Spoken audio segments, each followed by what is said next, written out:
always being on is having a profound effect upon our society, and that's what we want to discuss this evening. 71% of Britons wish they had an ignore button on their digital devices. Wearable technology is everywhere now, and we think it's really telling that brands, massive brands like Ralph Lauren, are actually investing and trialing things such as smart shirts, which they did at the 2014 US Open. And wearable tech is moving beyond just being able to count the amount of calories we've ingested or how many steps we took that day, to actually being able to record lots of things about the autonomic nervous system of the body, and being able to kind of combine it all to give you some kind of result.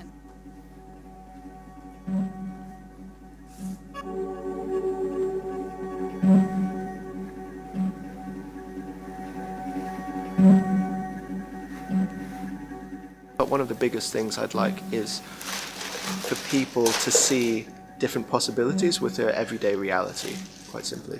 Because even if changing things physically is quite difficult, the first part of that is to see things different.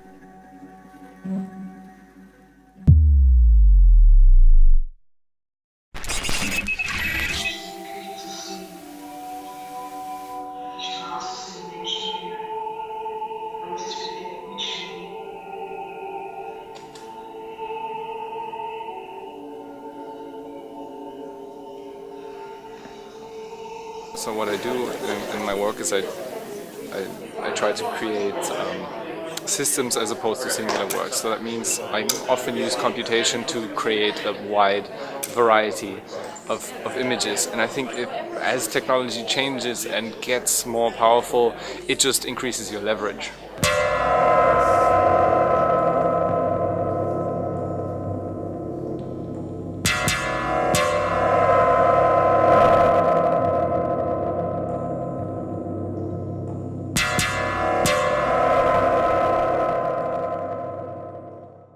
So if you're not adapting to the machine, you become the machine, or you're being helped or influenced by the machine. So I don't think I think it's going to be less of a conscious effort to kind of to do what the machine wants. It's kind of more you're making the machine do what you want.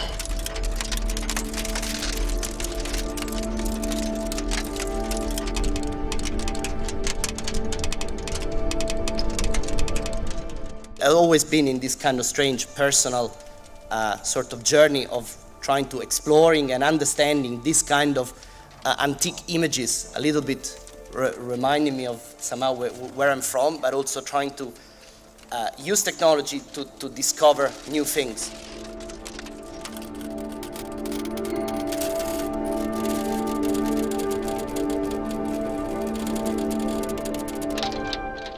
Spits out many different outputs.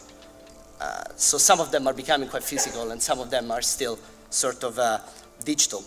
However, my relationship with video, it's never been quite the idea of a sort of linear piece of work that has a beginning and an end. But rather, I'm interested in creating sort of, how would you say, objects of contemplation, some kind of sculptural objects, sort of kind of almost spaces themselves.